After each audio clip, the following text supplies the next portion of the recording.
terkadang orang Indonesia tuh salah kaprah tentang penyebutan hipnotis ataupun hipnosis. Tapi kebanyakan nyebutnya ya hipnotis gitu. Hipnosis tuh jarang disebutin. Cuman perbendaharaan bahasanya hipnosis adalah seni komunikasi bisa mempengaruhi pikiran bawah sadar. Orang yang nggak bisa hipnotis pun bisa melakukan seperti itu. Serius? Contohnya mau dicontohin. Trainer hipnotis street gendam. Gendam ini kan selama ini konotasinya negatif kayak Iya, gitu negatif. Jelasin dong kenapa akan mencantumkan kata gendam, berarti kan tujuannya menyampaikan kalau gendam ini nggak negatif loh, sesuatu yang memang bermanfaat. Iya.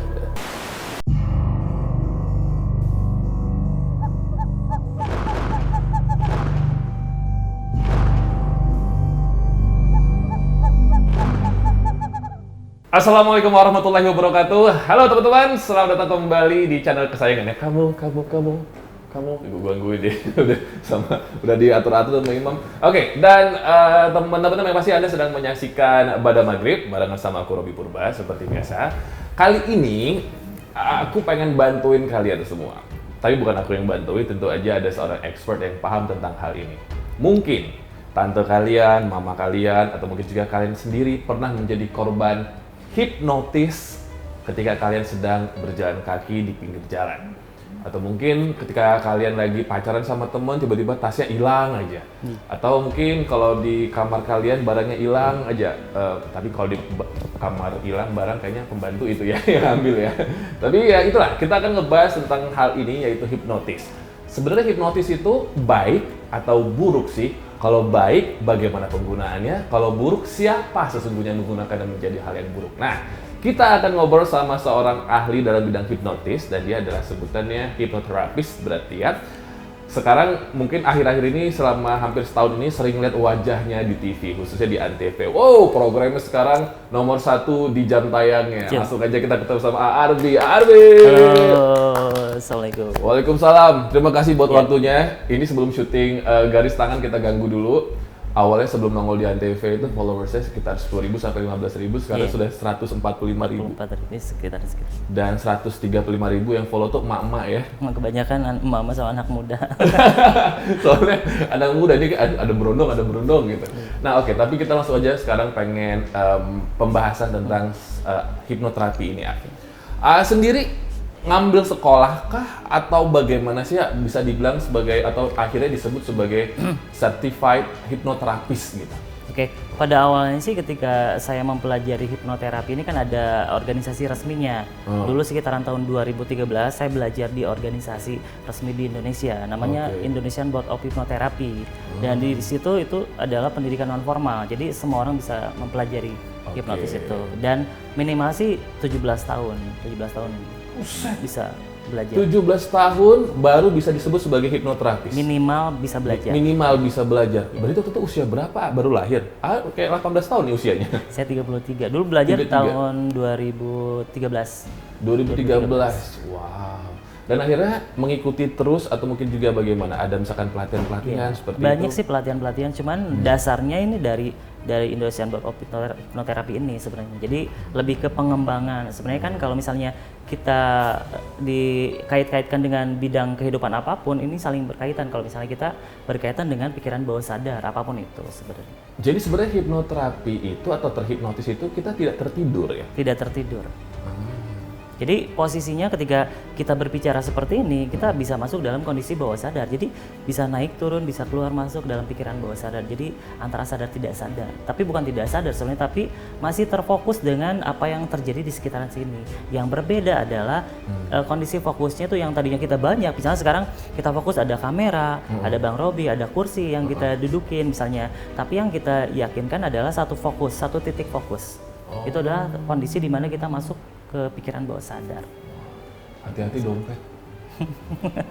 tukang hipnotis kata orang kan gitu ya. Iya. Hipnoterapi sama itu ada tukang hipnotis itu beda ya. Beda. Nah, kita nih pengen tahu kan sebenarnya hipnoterapis itu kayak misalkan aku jujur teman-teman aku tuh pernah kontak kan aku pengen berhenti. Tapi disebutin nanti kena marah manajemen. Aku pengen berhenti, ternyata ada terapinya. orang lagi patah hati, orang sedang mungkin terpuruk, ada terapinya. Susah tidur, ada terapinya. Berarti kan peruntukannya positif ya? Positif ya. Nah, permasalahannya emak-emak yang nonton channel Abang ini, ada beberapa yang menjadi korban hipnotis, aka setelah dihipnotis dicopet. Bedanya gimana sih? Gundam apa namanya? Gendam? Beda sih antara hipnotis, hipnoterapi, terus ada gendam juga, terus ada disebutnya kejahatan di jalan, tapi ini saling terhubung sebenarnya. Jadi kalau misalnya kita sebutin yang satu persatu, kalau hipnotis itu adalah orang yang melakukan hipnosis. Nah kalau seni komunikasinya disebut hipnosis. Jadi terkadang orang Indonesia tuh salah kaprah tentang penyebutan hipnotis ataupun hipnosis. Tapi kebanyakan nyebutnya ya hipnotis gitu. Hipnosis tuh jarang disebutin. Cuman perbendaharaan bahasanya hipnosis adalah seni komunikasi bisa mempengaruhi pikiran bawah sadar. Sedangkan yang saya adalah seorang hipnotisnya. Ya. Terus yang kedua, kalau hipnoterapi kaidahnya aplikasi terapi yang menggunakan hipnotis tadi, teknik komunikasi tadi. Nah, kalau yang bisa di jalan-jalanan tuh nyopet orang segala macam, tiba-tiba kalung kita hilang, itu disebutnya apa? Maling? Itu banyak hal sebenarnya, nggak bisa kita sebutkan bahwa ini hipnotis, bahwa ini gendam, bahwa ini kejahatan. Mungkin beberapa orang di luar itu bisa menyebutkan ini adalah hipnotis. Terkadang orang yang belum mengerti tentang hipnotis. Tapi yang saya lihat di jalan itu lebih ke misdirection, pengalihan perhatian.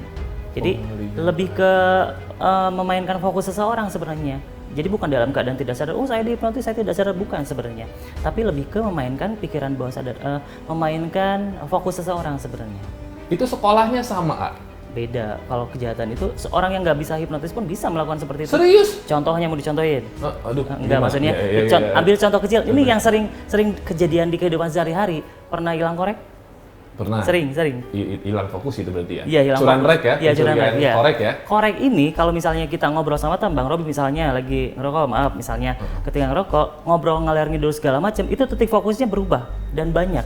Ketika ngobrol, gantian pinjam korek, minta rokok, tahu-tahu ngobrolnya ngalir ngidul segala macam, titik fokus yang pertama ke korek yang Bang Robi pegang pertama, itu terus ngebahas kerjaan, ngebahas acara percintaan segala macam dan lain sebagainya, itu titik fokusnya bertambah.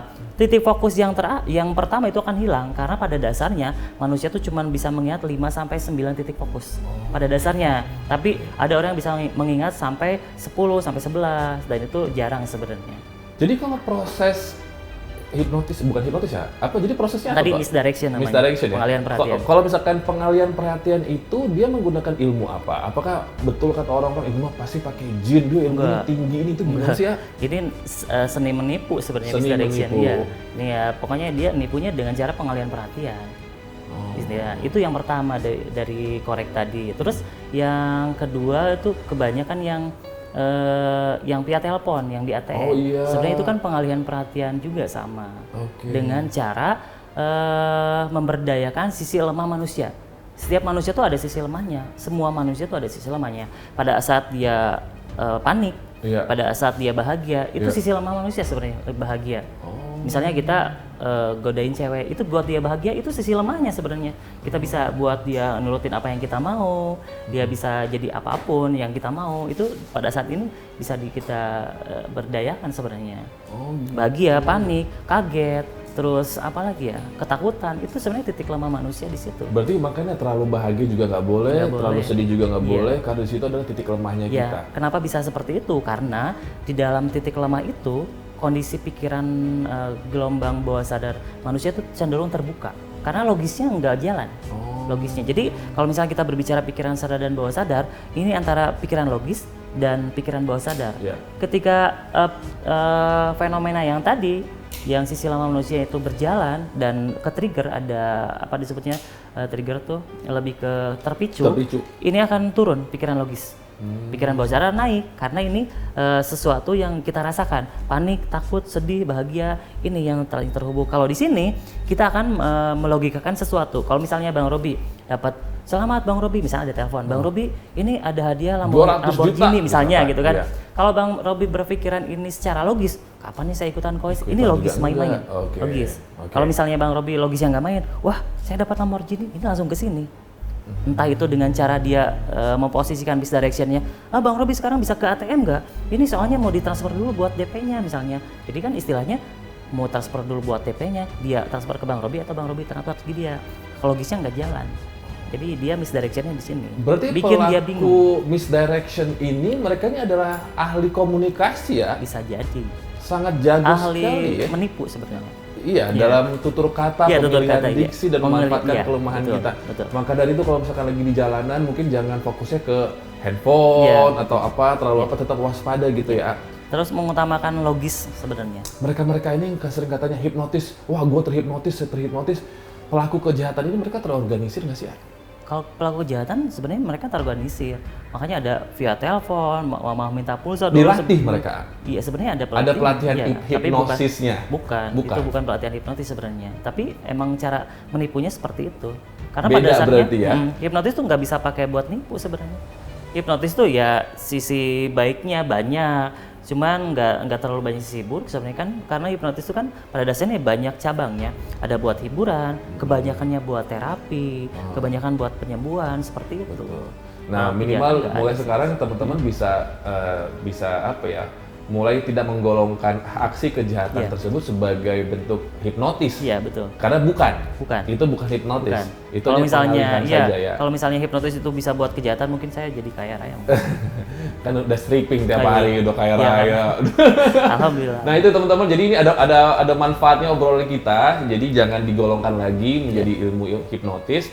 Karena saya kan sebagai orang awam nih ya, kalau misalkan ada ahli hipnosis gitu-gitu apa sebutannya hipnotis, oh ini sama nggak ya? Pasti kan gitu kan mikirnya, ini sama nggak ya dengan pelaku kejahatan? Ini mereka belajarnya sama nggak ya tempatnya gitu? Gurunya sama nggak ya? Itu beda berarti ya? Beda ya? Beda.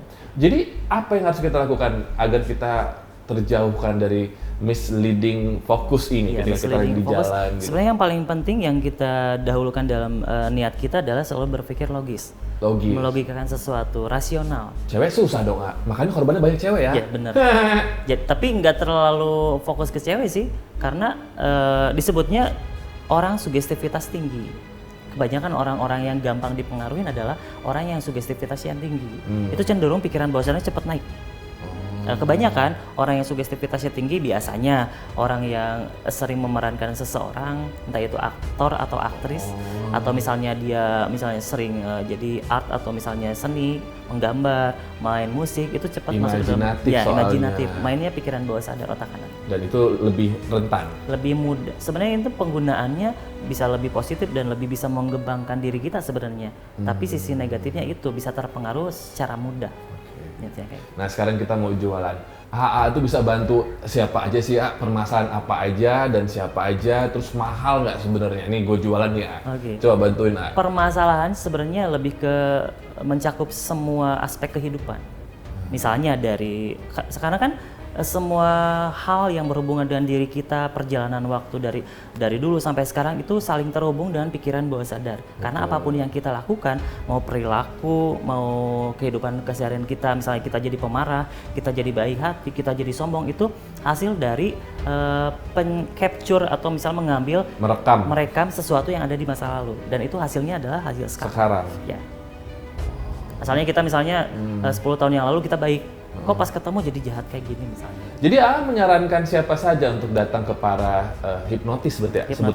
Hipnoterapis. A menyarankan siapa saja yang datang ke hipnoterapis? Apakah, mohon maaf teman-teman, apakah mantan pecandu narkoba, perokok berat, misalkan kayak abang, atau mereka yang baru saja bercerai? Siapa saja yang A sarankan untuk datang bertemu dengan hipnoterapis khususnya A misalkan? Sebenarnya kalau disarankan lebih ke alangkah baiknya sih kita ke psikiater dulu atau psikolog, karena kan misalnya ada rujukan dari mereka untuk ke hipnoterapis bisa seperti itu. Cuman kalau misalnya mereka sudah tidak kuat dengan beberapa terapi ataupun pernah melakukan beberapa terapi, bisa langsung ke hipnoterapis, karena kan tidak semua orang mau untuk dihipnoterapi sebenarnya.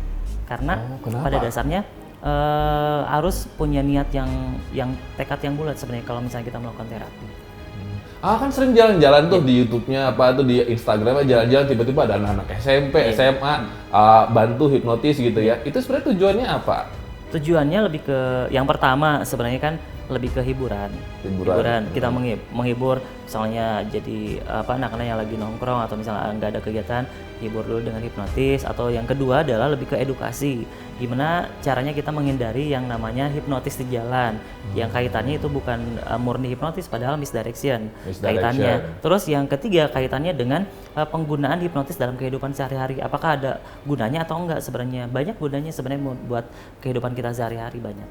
Kita bisa hipnotis diri kita sendiri? Karena kan semua proses hipnotis, hipnoterapi itu memfokuskan pada self hipnosis sendiri. Jadi bukan saya hanya sebagai fasilitator. Jadi kita bisa self healing ya? Iya, self healing. Ini kan kalau di Instagramnya ini Albi Alfarisi, teman-teman nanti bisa dilihat ya, Albi Alfarisi official, trainer hipnotis street gendam. Gendam ini kan selama ini konotasinya negatif kayak gitu. Iya, negatif. Jelasin dong kenapa akan mencantumkan kata gendam, berarti kan tujuannya menyampaikan kalau gendam ini nggak negatif loh, sesuatu yang memang bermanfaat. Apa yang mau disampaikan, Kak? Kalau gendam sih baru mempelajari sekitaran setahun yang lalu. Dan gendam konotasinya di masyarakat negatif karena berhubungan dengan ilmu gaib. Dan forcing sebenarnya ada persamaan dengan hipnosis sebenarnya, tapi perbedaannya sangat jauh.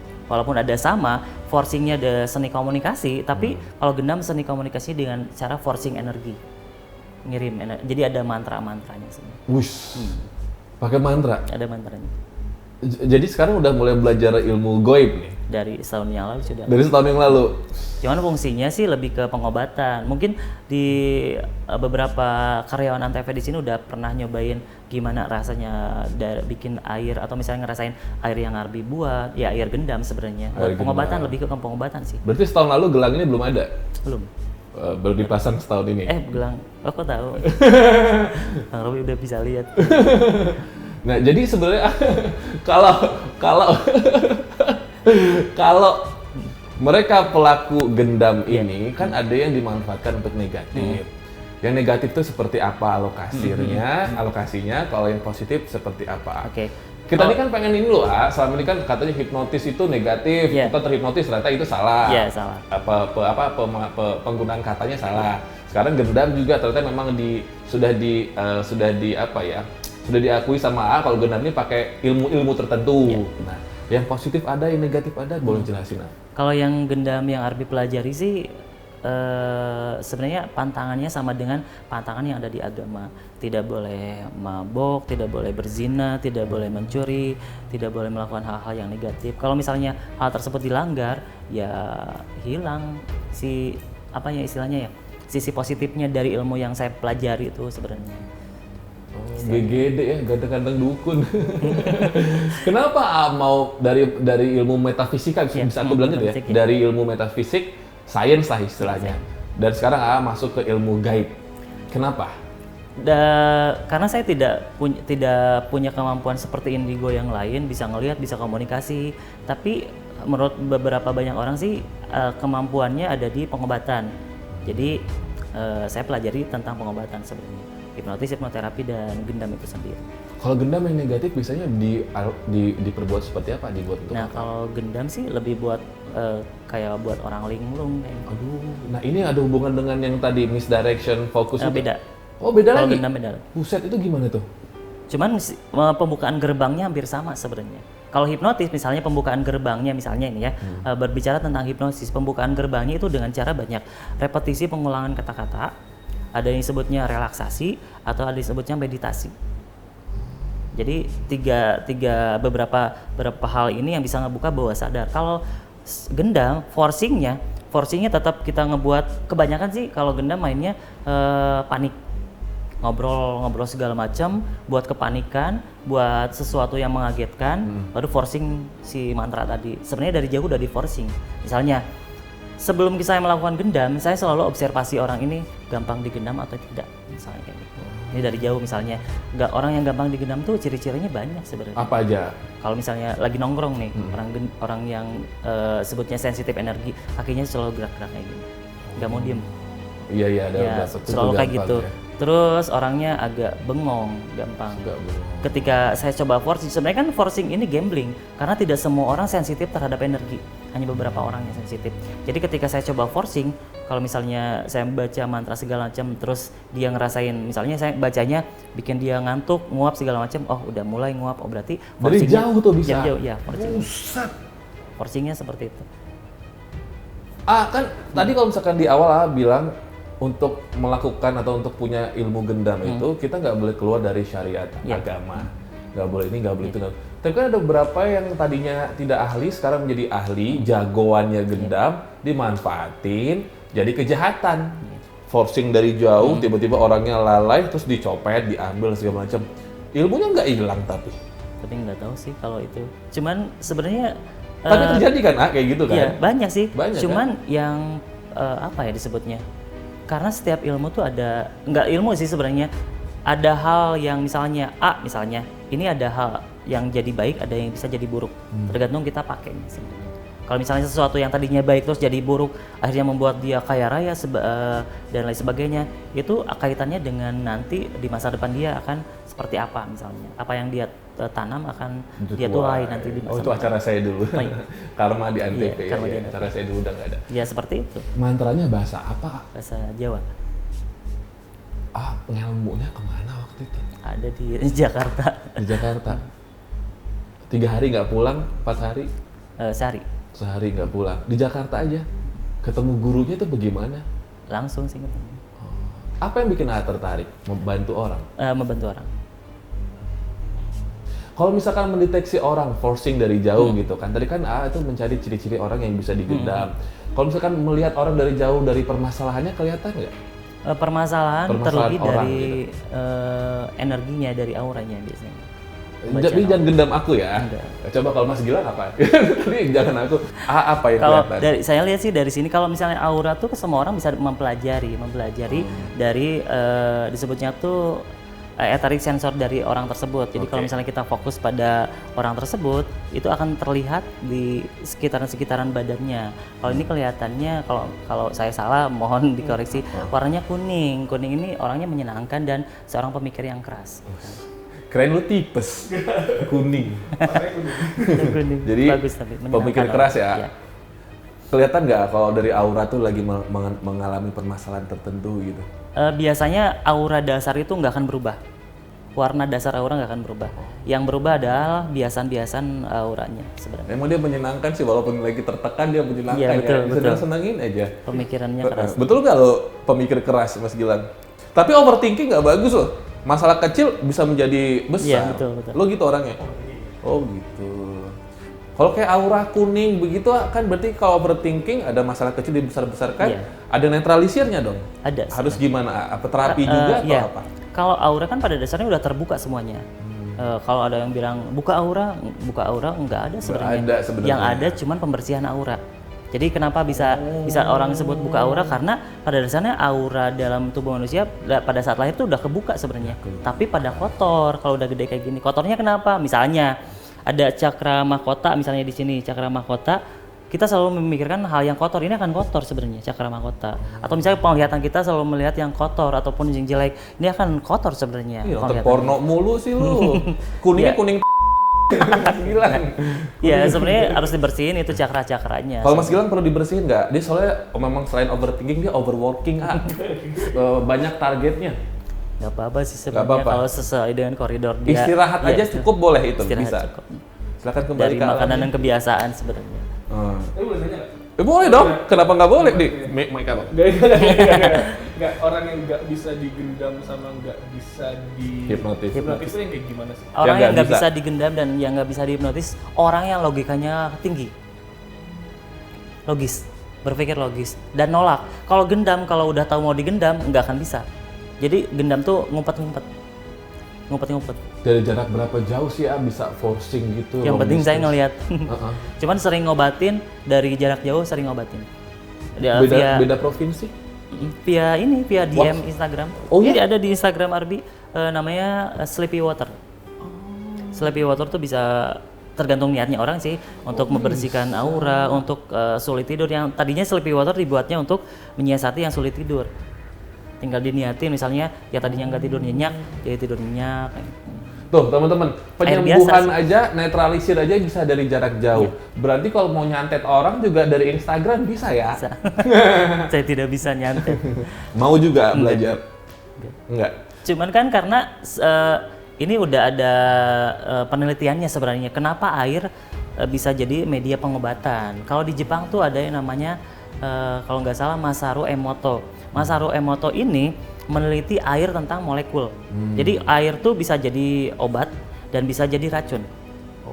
Nggak perlu orang punya energi atau apa-apa, nggak perlu sebenarnya. Kalau misalnya kita misalnya istri, mah tolong bikinin kopi. Kalau dia bikinnya dengan penuh cinta, sayang, Jadi buat obat, jadi happy. sehat suaminya. Tapi kalau misalnya mah bikin kopi udah segala macam, itu akan sakit suaminya sebenarnya. Pantes gue kemarin minta dibuatin kopi, mah gue kambuh loh, Mas Gilang lo nggak ikhlas buatin gue Nggak kopi ikhlas. lo.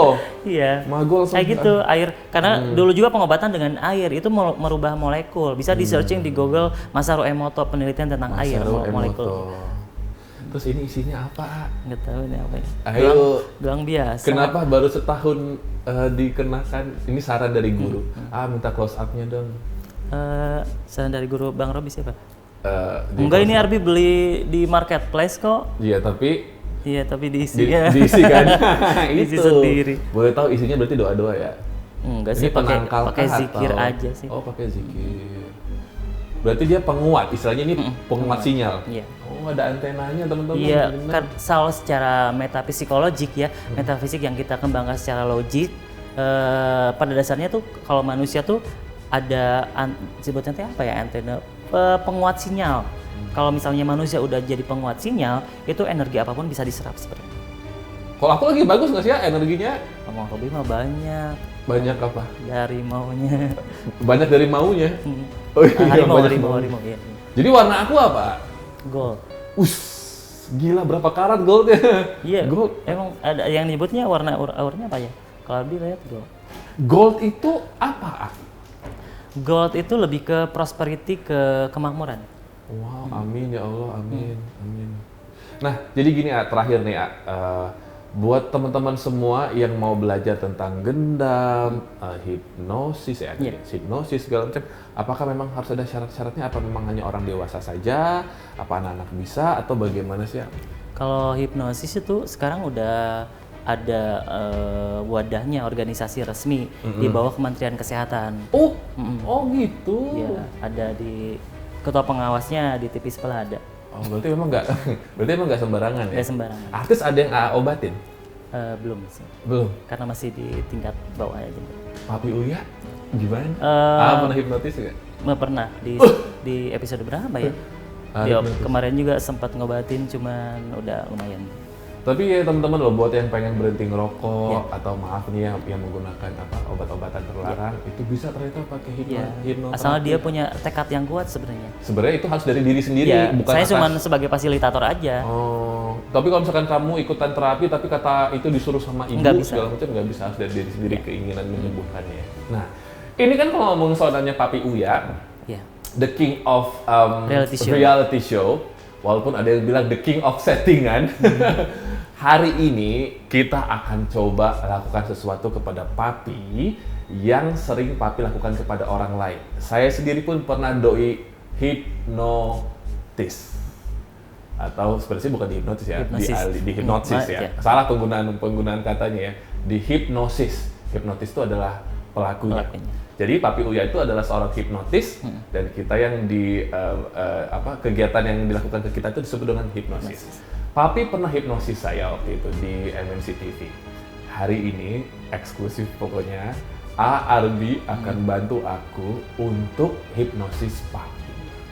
Kira-kira Papi Uya akan kebongkar apa ya nanti ya? Tapi ini kan bukan ngerjain, maksudnya pengen tahu loh di bawah alam sadar seorang king of reality show tuh apa sih di kepalanya, kita pengen tahu ya. Kita lagi nunggu Papi. Tapi nanti kalau misalkan banyak yang sensor, mohon maaf ya.